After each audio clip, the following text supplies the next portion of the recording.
자, 여러분, 오늘은 7월 4일, 2021년 7월 첫째 주 청소년부 대면 그리고 비대면 예배의 날입니다. 맥주 감사 주일이기도 해요.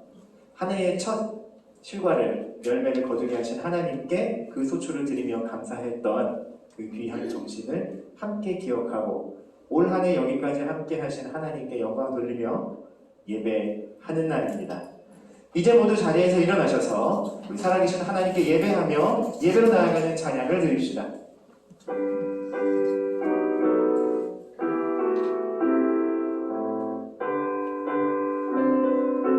지존하신 주 이름 앞에 지존하신 주님 이름 앞에 모두 무릎 꿇고 다 경배해 거룩하신 주님 보좌 앞에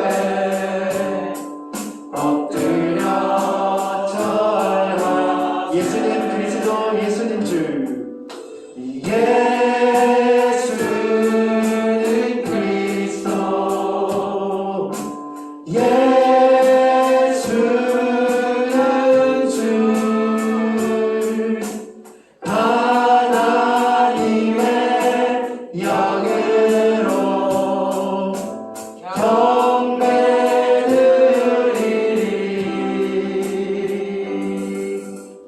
사도신경으로 우리 신앙을 함께 고백합시다.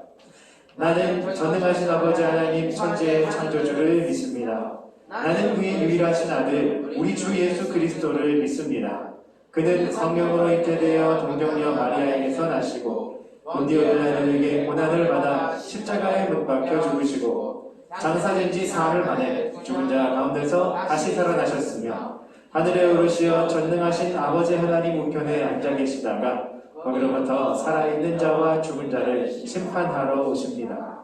나는 성령을 믿으며 거룩한 공교회와 성도의 교제와 죄를 용서받는 것과 몸의 부활과 영생을 믿습니다. 아멘. 자리에 앉아주시고 예배를 위해 김미선 선생님 기도 인도해 주시겠습니다.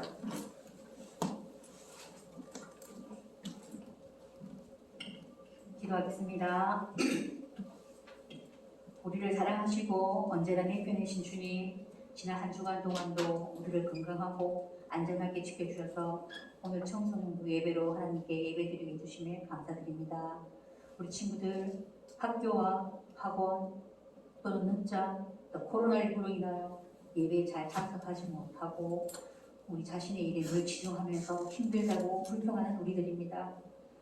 어릴 때부터 교회는 다녔지만 주님을 만나지 못하고 주님 말씀을 들었지만 깨닫지 못하고 은혜라는 말은 많이 들었지만 어른들만 쓰는 말인가 의구심을 갖고 있는 우리들입니다. 그러나 주님 우리를 사랑하시고 귀하게 여기는 것은 조금은 압니다. 주님이 우리들에 대한 정신적이고 지속적인 사랑 조금은 압니다. 감성이 예민하고 때로 충동적인 우리들 생각과 마음을 잘 다스려 주님을 믿는 자매로 신실하고 정직하고 당당하게 잘 성장할 수 있도록 주님께서 함께하여 주시고 또한 학업이 부족하여서 기도하는 친구들이 있습니다. 솔로몬 같은 지혜로 공부의 방법과 방향성을 잘 잡고 또 기도로 강구하는 우리 친구들을 되게 하여 주시고 또 친구가 필요한 친구들이 있습니다. 만남의 축복을 주셔서 청소년 시기에 신앙과 마음이 통하는 친구를 만나게 도와주시고 또 코로나로 인하여 만나지 못한 친구들도 속히 만날 수 있도록 주님께서 함께해 주세요. 이번 여름 수련회를 통하여서 이런 믿음들이 한층 더 성장하는 우리 친구들이 될 수 있도록 주님께서 함께하여 주시고 또 이것을 위하여 수고하시는 우리 이설기 목사님과 선생님들의 수고도 기억하시고 이 수고를 사랑과 성심으로 이것을 또 기쁨으로 하는 선생님들이 다 될 수 있도록 주님 인도하여 주시옵소서. 예수님 이름으로 기도합니다. 아멘.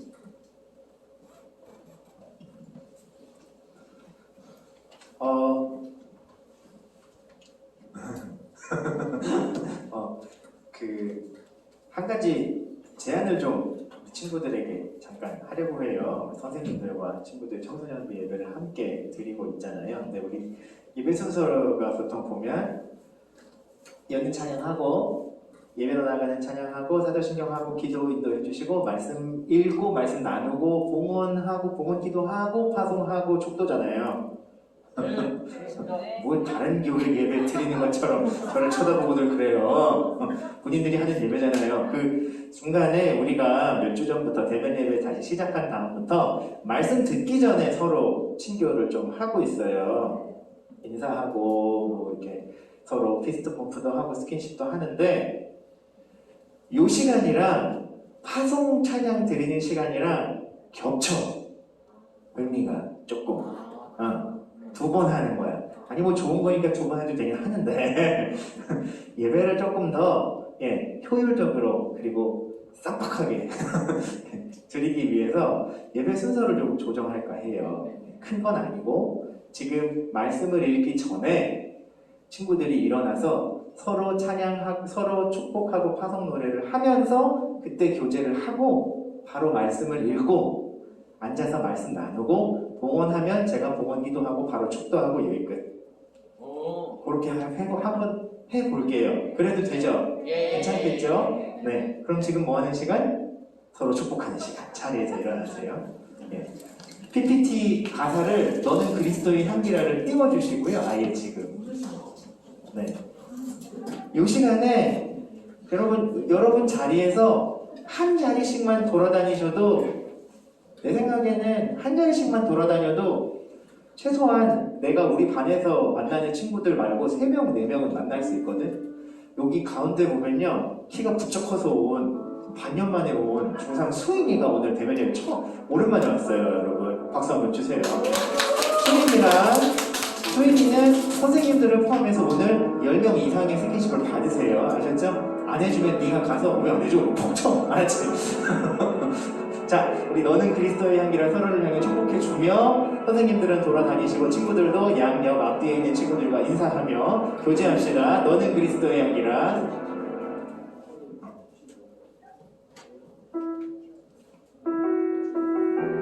너는 그리스도 향기라. 너는 그리스도 편지라. 우리 가운데 있는 수인이 오랜만에 왔어요. 너는 그리스도의 향기라.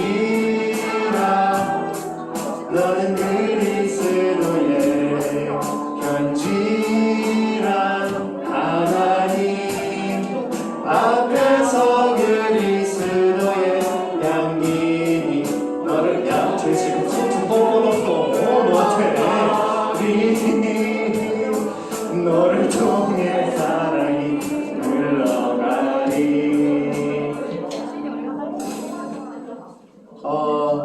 돌아다니는 친구들도 있고 뭐 제자리에서 오는 사람 안 맞고 가는 사람 안 잡는다 하는 친구들도 있는데 조금 더 돌아다니면서 인사해 주세요.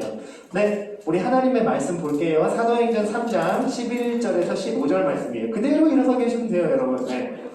그대로 일어서 계시면 돼요. 말씀 한 목소리로 함께 같이 읽을게요. 시작. 나은 사람이 베드로와 요한을 붙잡으니 모든 백성이 크게 놀라며 달려나아가 솔로몬의 행각이라 불리는 행각에 모이거늘 베드로가 이것을 보고 백성에게 말하되 이스라엘 사람들아 이 일을 왜 놀랍게 여기느냐. 우리 개인의 권능과 경건으로 이 사람을 걷게 한 것처럼 왜 우리를 주목하느냐.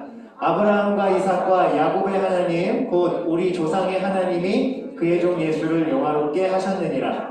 너희가 그를 넘겨주고 빌라도가 놓아주기로 결의한 것을 너희가 그 앞에서 거부하였으니 너희가 거룩하고 의로운 일을 거부하고 도리어 살인한 사람을 놓아주기를 구하여 생명의 주를 죽였도다. 그러나 하나님이 죽은 자 가운데서 그를 살리셨으니 우리가 이 일의 증인이라. 아멘. 자리에 앉겠습니다. 지난주에는 제자, 예수님의 제자 되는 삶에 대해서 함께 말씀을 나누었었고 오늘은 그 말씀에 조금 이어지는 내용이에요. 한 사람, 특별한 한 사람, 제자 베드로. 오늘 말씀의 제목이 제자 베드로인가 아니면 제자 베드로인가 제자 베드로인가를 함께 살펴보는 말씀이라고 생각하면 되겠어요. 지난주 말씀의 핵심은 이거였죠. 이 자리에서 나오는 자기의 원래 자리에서 제자는 또 된 것 같아. 자기의 원래 자리에서 손님이신 예수님의 손길을 잡아 예수님과 함께 따라가는 삶, 내가 상정하고 내가 목표한 일들이 있을 거야. 그게 인생의 최고 목표가 아니라 그것보다 더 높은 수준의 목표와 인생의 목적지가 있다라는 것을 믿고 예수님과 함께 따라가는 삶에 대해서 같이 배웠었죠. 네. 오늘은 여러분에게 지난주에는 오늘의 밈을 하나 소개했었는데 오늘은 간단한 최신 개봉작 아니고 2년 전에 개봉했던 조금 된 영화 영화 하나를 소개하려고 해요. 증인이라는 영화예요. 알겠어요. 본 분들도 계실 거고 안 본 분들을 위해서 제가 결말이 포함된 스포일러를 조금 날릴까 하다가 굳이 그럴 필요 없겠다. 내용만 조금 전달해도 오늘 설교에서의 접촉점과 충분히 내용이 연결되겠다. 네. 여기 서 있는 이 착해 보이는 정우성 닮은 배우는 정우성 닮은 배우가 아니라 정우성이고요. 여기 있는 이 배우는 김향기라는 배우인데 두 사람의 관계는 이 영화 속 이야기 속에서 변호인과 증인으로 나와요. 그러니까 이 여학생의 변호인이 아니라 이 변호사가 맡은 한 사건에 결정적인 증언을 해줄 수 있는 가능성 있는 증인으로 나오죠. 근데 문제는 이 학생에게 자폐 성향이 있어요. 자폐 성향이 있어요. 근데 이 영화의 뭐 간단한 주제들은 이런 거죠. 그런데 핵심이 뭐냐면 이 자폐 소녀를, 이 작은 소녀를 법정 증언대에 세워야 자기가 이 재판을 이길 수 있는 유리한 자리를 고지할 수 있는 이 변호사가 처음에는 무작정 변호인 대 증인의 입장에서 친구를 찾아가.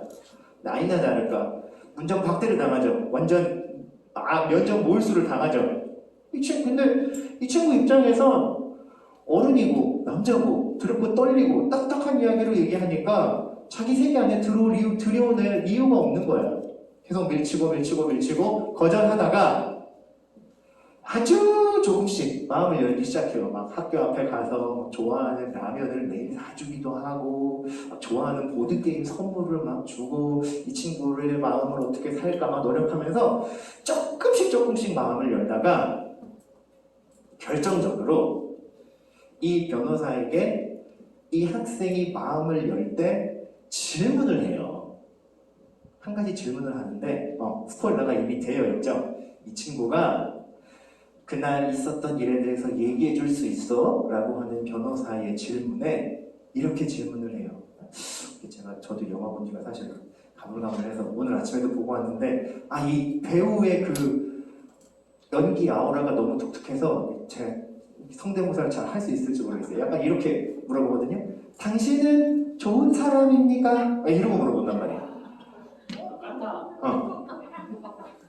봐봐. 제가 이 증언을 하면 저를 보호해 줄 수 있어요? 라는 말도 포함되어 있어. 뿐만 아니라 이 변호사가 이 말을 듣고 처음에 당신은 좋은 사람입니까? 라는 질문을 듣고 뭐라 그러냐면 뭐? 라고 반문해. 그리고 망치로 머리를 맞은 듯한 표정을 지어요. 이 질문 자체가 이 변호인이 나에게 주어진 책무는 변호사니까 내 의뢰인에게 유리한 판결을 얻고 재판에 이길 수 있도록 최선을 다해야지 해서 무엇으로 바뀌게 되는 계기를 주냐면 당신은 좋은 사람입니까? 라는 이 질문 하나가 사건의 진실이 무엇이었고 은폐되어 있던 그 진실이 밝혀지는 순간 어떤 일들이 일어날 것인가? 나는 무엇을 위해 변호인의 삶을 살고 있는가라는 굉장히 근본적인 질문으로 이 남자를 이끌어버려요. 이 자폐소녀의 당신은 좋은 사람입니까? 라고 하는 이 질문 하나가. 여기까지만 얘기해 줄게요. 여기까지. 그 이후의 이야기는 사실 개봉한 지 좀 된 영화라 여러분이 그 유튜브를 찾아보면 아니면 비메어를 찾아보면 시납시스부터 결말까지 나와 있는 내용들이 조금 정리가 되어 있어요. 감동적이에요. 그리고 굉장히 휴먼 드라마에 가까운 내용이고 스포일러 아닌 스포일러를 조금 하자면 포토그래픽 메모리라는 서번트 증후군을 이 친구가 가지고 있어요. 조금 어려운 말들인데 자폐 성향을 가진 이 장애 아동들, 장애 청소년들 중에는 눈으로 보는 모든 사물과 시점을 사진처럼 기억하는 그런 재능을 가진 친구들이 있다 하더라고. 그래서 그 내용이 결정적인 영화의 사건의 반전 스토리가 돼서 감동적인 영화를 주는 내용입니다.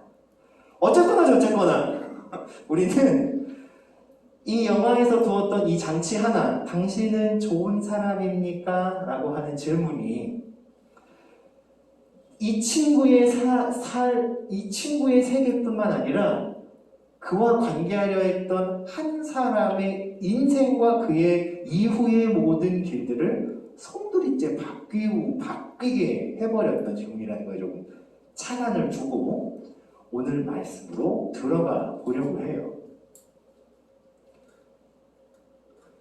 이 영화에서 던졌던 질문, 당신은 어떤 사람입니까? 라는 질문을 오늘을 살아가고 있는 여러분 자신에게 한번 던져보자고요.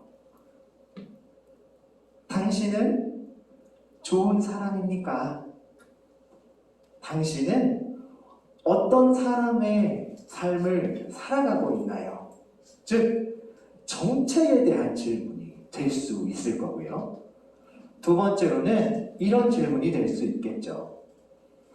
우리가 제자로서의 삶을 살고 있습니다. 라고 당신은 좋은 사람입니까? 예, 저는 좋은 사람이 되고 싶은 예수님의 제자입니다. 라고 대답을 한다고 가정했을 때 우리가 예수님의 제자라고 하는 그 정체성 안에서 우리의 삶의 여러 가지 모습이 전하는 예수님이란 분은 과연 어떤 분일까? 예를 들어 예수님을 전혀 모르는 한 사람이 나의 모습을 통해서 예수님이라고 하는 분을 받아들이고 이해하게 된다면 과연 그 예수님의 모습은 어떨까를 생각해보게 하는 질문이라는 거죠.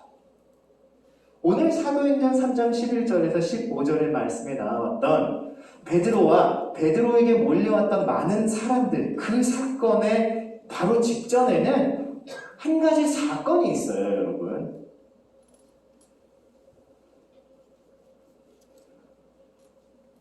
예수님께서 부활하신 후 제자들을 떠나가시고 제자들은 예수님의 말씀대로 예루살렘에 남았죠.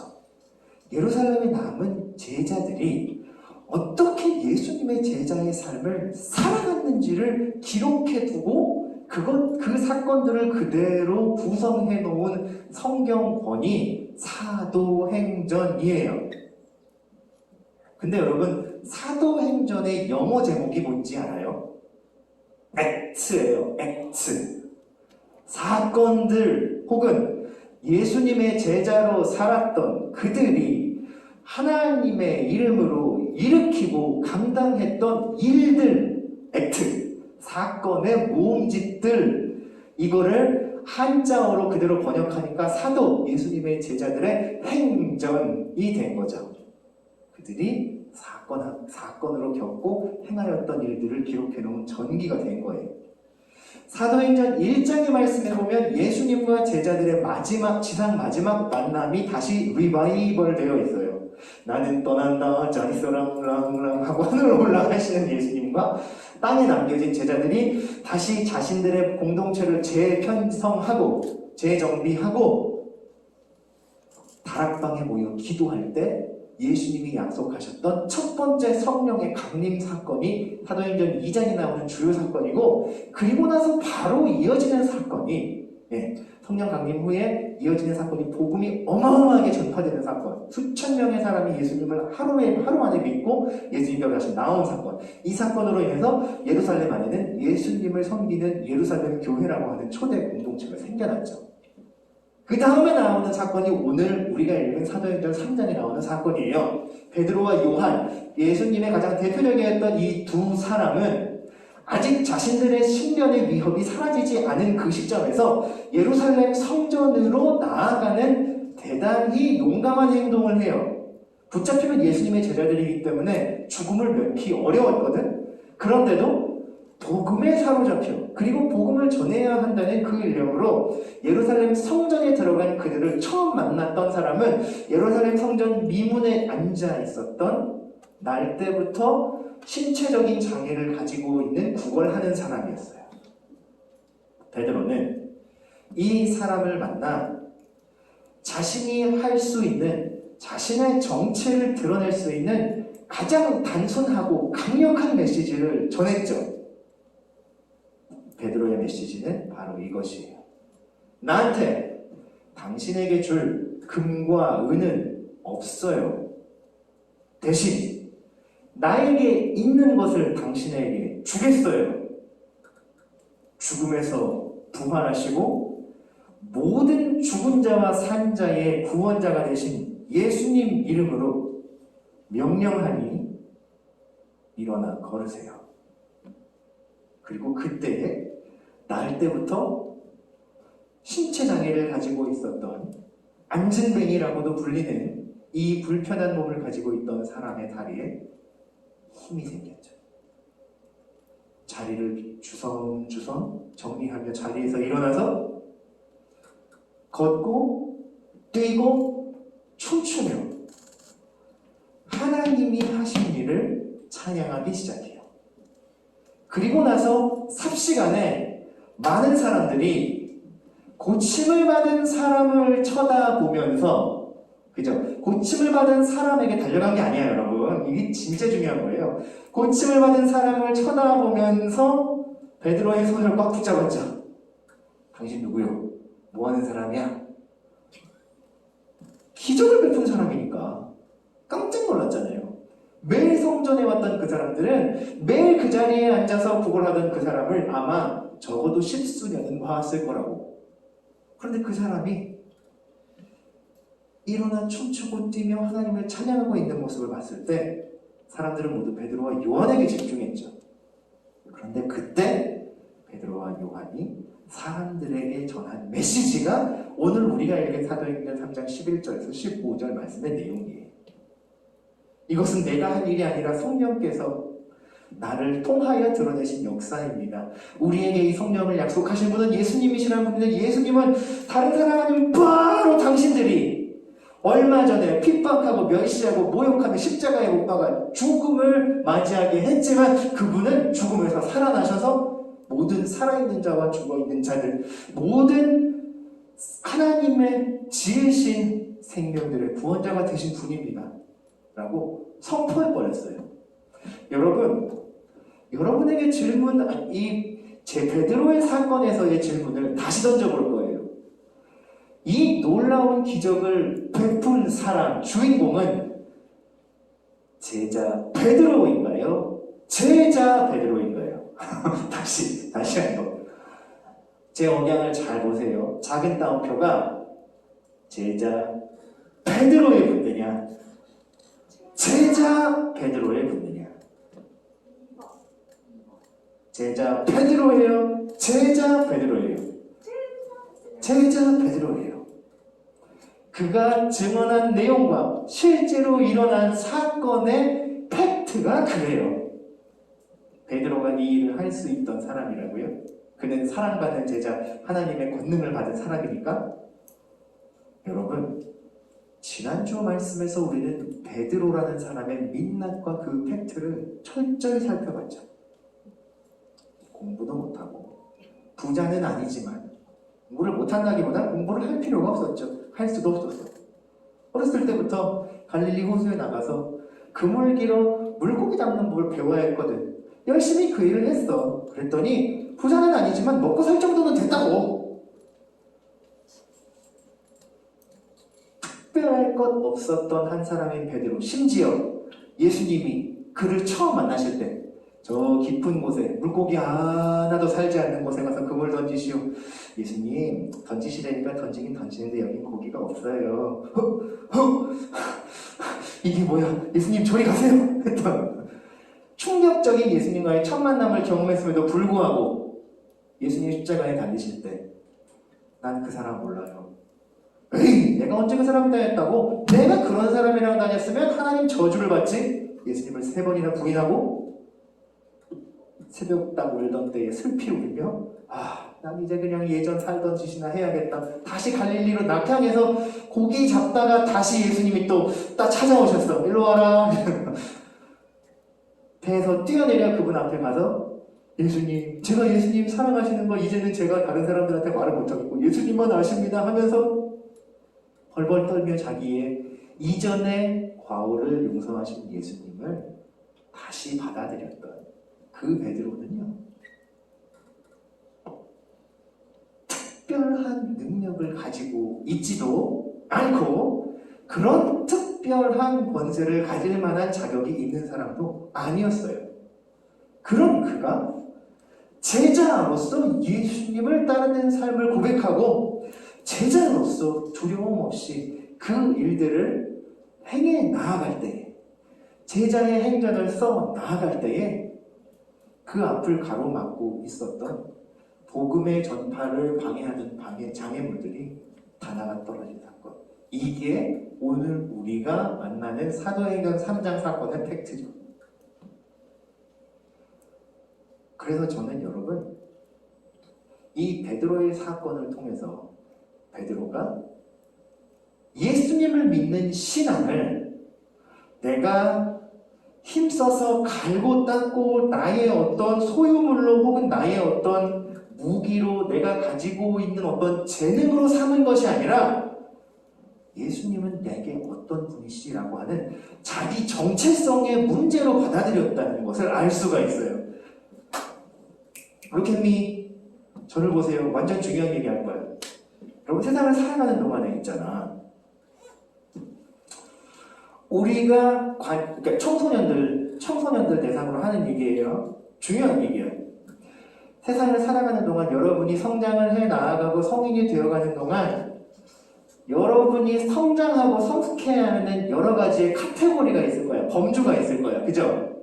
첫 번째로는 몸이 잘 커야 돼. 맞아? 몸이 잘 커야 돼. 마음도 잘 커야 되고 여러분의 실력도 커야 돼.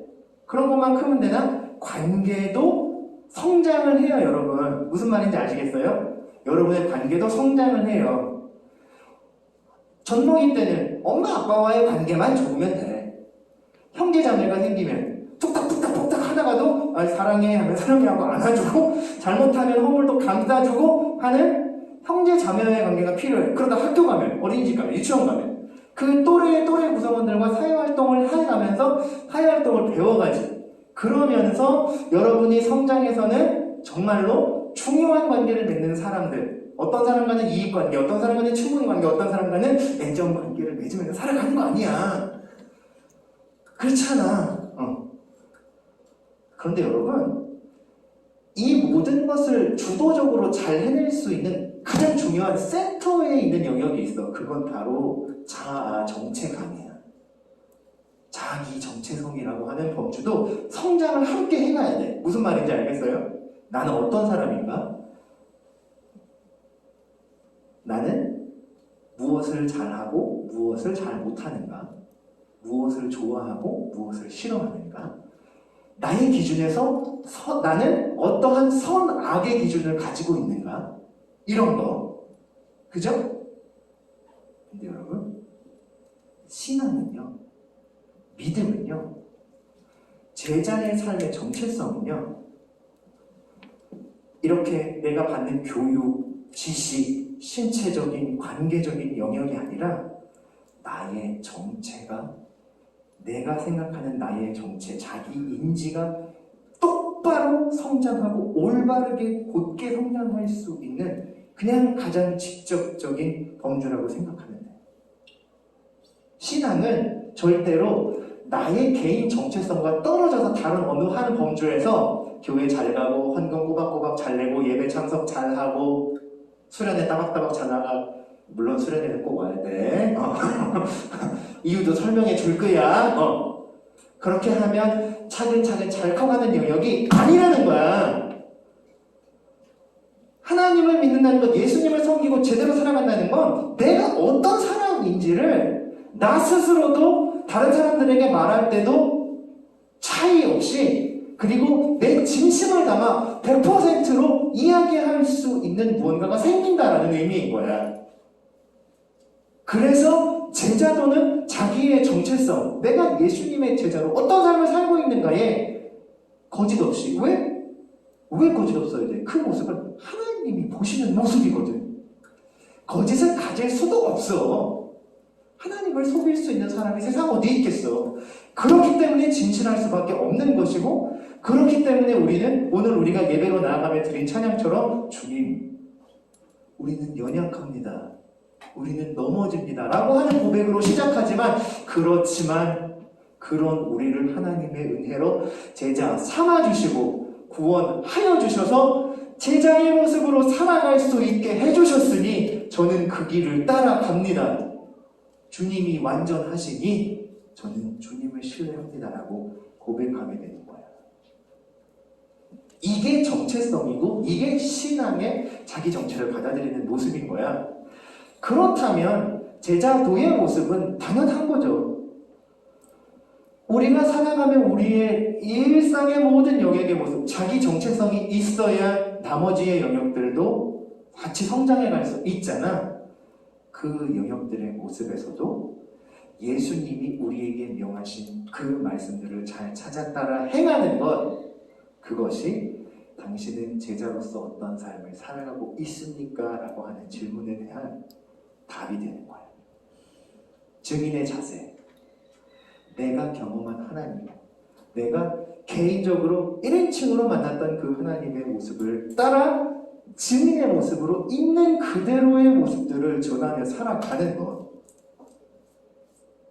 예수님의 말씀을 복음서에서 전해 들으면 전해 들을수록 예수님이 세상에서 힘있고 돈 많고 다른 사람들에게 빵좀 퐁퐁 끼우면서 이거 해라 저거 해라 했던 사람들이 아니라 소외되고 조금은 불쌍하고 병들고 삶에 지쳐있는 사람들에게 여러분, 하나님의 나라가 여러분을 위해 열려 있어요.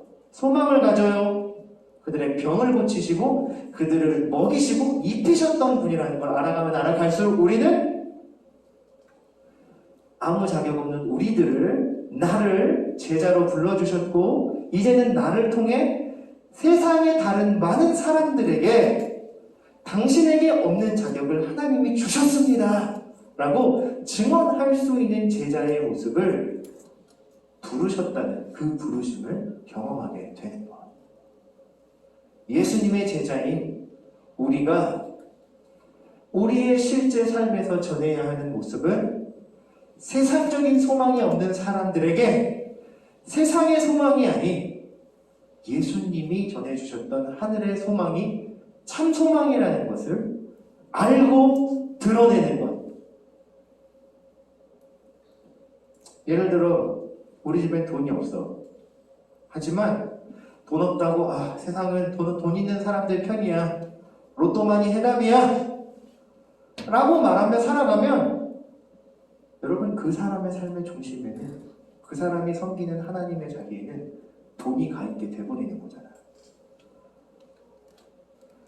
돈은 많은 것을 편리하게 해줄 수 있겠지만 돈이 진정한 사랑을 사줄 수도 따뜻한 가족을 모아줄 수도 진실한 관계를 맺어줄 수도 없다는 걸 안다면 우리는 사랑의 왕이시오 평화의 주인이시오 세상 모든 가족들을 눈동자처럼 사랑하고 아끼시는 하나님께 돈보다 더 분명하고 확실한 이 세상을 살아가는 해결책과 활로 생명의 길이 있다는 것을 믿고 실천하고 전하며 살아가는 사람들이어야 한다는 거죠.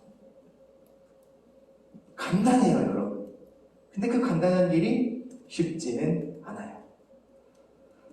예수님이 하신 일들을 통해 그분이 어떤 분이신지를 아는 것이 시작이에요. 그 다음에는 그 아는 것들을 기도하고 하나님이 내게 주신 말씀으로 받아들이고 그대로 따르며 행하는 것이 두 번째죠. 세 번째는 그 길을 따르며 하나님이 내게 주신 축복과 은혜, 삶의 활로들의 증인이 되어서 세상에서 말하는 하나님 아닌 다른 것들을 주인으로 섬기는 삶들의 정면 충돌해 가는 거예요. 이 부딪힘은 피할 수 없어요. 왜? 세상은 지금까지도 앞으로도 끊임없이 이야기할 거예요. 이건 눈에 보이는 것, 다른 사람들이 인정해주는 것 말고는 아무 가치 없어요.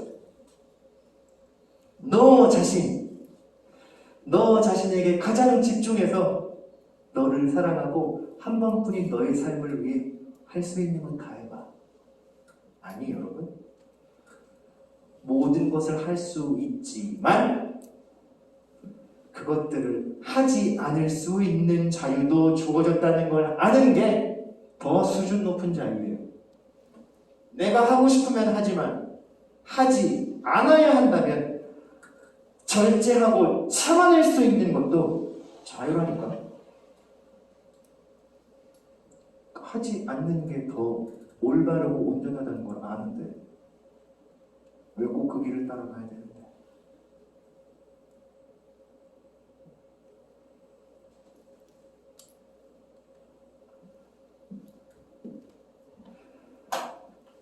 사랑하는 여러분, 제자도의 이야기는 강조하고 또 강조해도 부족함이 없을 만큼 중요합니다. 하지만 역설적으로 말로만 전할 수 없는 것이 제자도이기도 해요. 왜냐? 예수님은 수많은 말씀으로 제자들을 인도하기도 하셨지만 몸으로 직접 하나님 나라를 보여주셨고 제자들은 그 가르침을 따라 사도행전의 역사를 사고 그 결과 유대 땅 작은 베들레헴에서 시작되었던 하나님의 아들의 이야기는 2000년이 지난 지금 전 세계로 퍼져나가 많은 사람들을 구원하고 좌절과 어둠으로부터 끄집어낸 생명의 이야기가 되었거든요.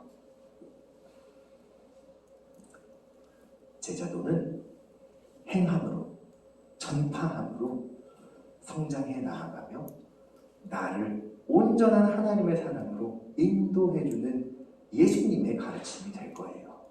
그러니 여러분, 오늘 받은 이 말씀을 기억하며 나의 정체가 예수님의 제자로 부름받은 사람이라는 것을 다시 한번 고백하고 행함으로써 그분의 제자된 삶을 살아가는 저와 친구들이 되기를 바라요. 주일에 오면 우리는 이 말씀을 통해 우리의 행동들을 되짚어보고 새로운 삶의 행동들을 다짐할 거죠. 수련회는요, 개인의 영역에서 우리가 예수님의 제자로서 살아가던 이 정체성들을 다시 한번 점검하고 공동체의 영역에서 서로를 격려하고 응원하는 공동체가 함께 경험하는 신앙의 추억으로서 굉장히 중요해요. 나 혼자서 잘해가고 있나? 잘 나가고 있나? 예수님 제자로 살아가고 있나? 부끄러운 부분들도 있지. 잘 못 지키는 부분들도 있어. 반복해서 짓게 되는 죄들도 있어. 그런데 수련회를 통해서 우리가 주일에 만나 그냥 안녕 자리에서 뿡뿡뿡 하던 모습보다 한꺼풀 진솔한 모습으로 서로의 모습들을 바라볼 때 나만 그런 게 아니라 저 사람에게도 똑같은 고민이 있었네. 나만 하나님께 예배하고 나서도 긴가민가한 게 아니었네. 서로의 모습을 터놓고 알게 되고 그러한 우리의 모습들이 여전히 하나님의 선하신 계획 안에 있다는 것을 발견하게 되고, 특별히 이번 수련회의 주제는 새로운 부르심이에요. New Role이라는 주제인데, 새로운 시대를 살아가고 있는 우리 청소년 한 사람 한 사람에게, 그리고 우리 청소년 공동체에게 과연 하나님은 예수님이 어떤 가르치심을 새로운 부르심과 새로운 역할로 주셨을까를 함께 생각해봐요.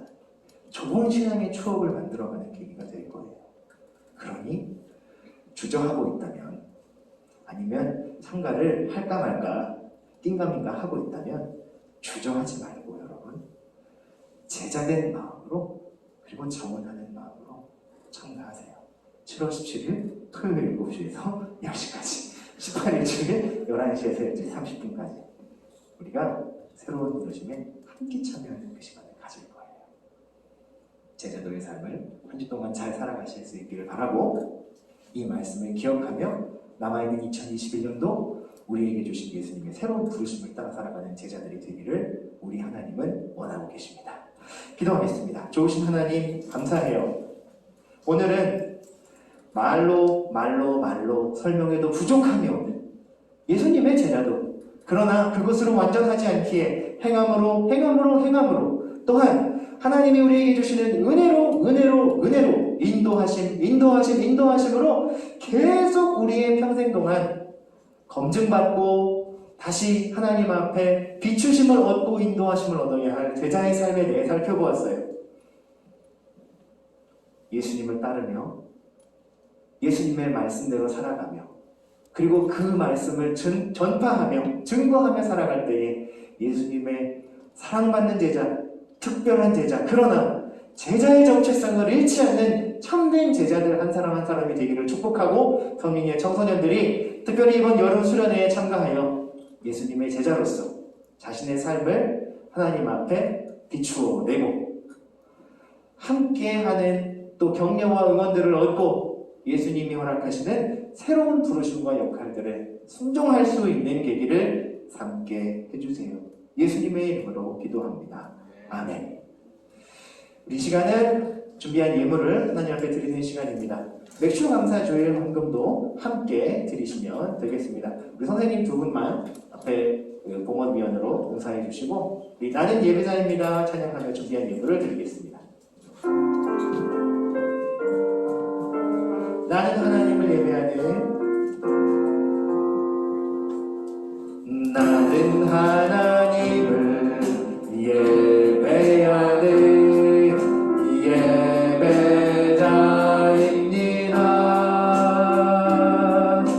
내가 서 있는 곳 어디서나 하나님을 예배합니다.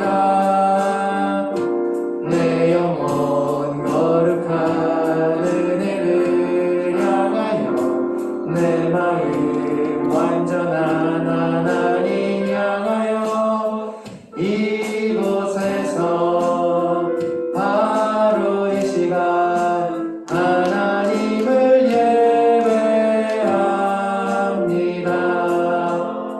모두 자리에서 일어나셔서 드려진 예물을 위해 기도하고 축도하겠습니다. 사랑해 주님 감사합니다. 허락하신 은혜의 예배와 그리고 말씀에 응답하며 귀한 예물을 준비하여 드렸습니다. 성민 청소년 친구들이 드린 주일헌금, 감사헌금, 11조 헌금, 특별히 맥주 감사 예물에 이르기까지 각양의 쓰임대로 하나님의 복음 전파를 위해 사용되는 예물들이 되게 하시고, 예배에 나올 때의 우리의 마음 그리고 하나님께 준비한 예물을 온전하게 즐겁게 드리는 좋은 신앙의 습관 가진 청소년 친구들을 축복해 주세요. 예수님의 이름으로 기도합니다. 아멘. 이제는 우리 주 예수 그리스도의 은혜와 하나님 사랑과 성령의 교통하심이 예수님의 제자로 살아가기 원하는 제자로서 예배에 나오고 삶을 살고 또 이번 여름 수련회 새로운 부르심을 통하여 예수님의 귀한 말씀을 듣기 원하는 사랑하는 성민 청소년들과 선생님들 머리 위에 이제와 영원토록 함께 계실지어다. 아멘.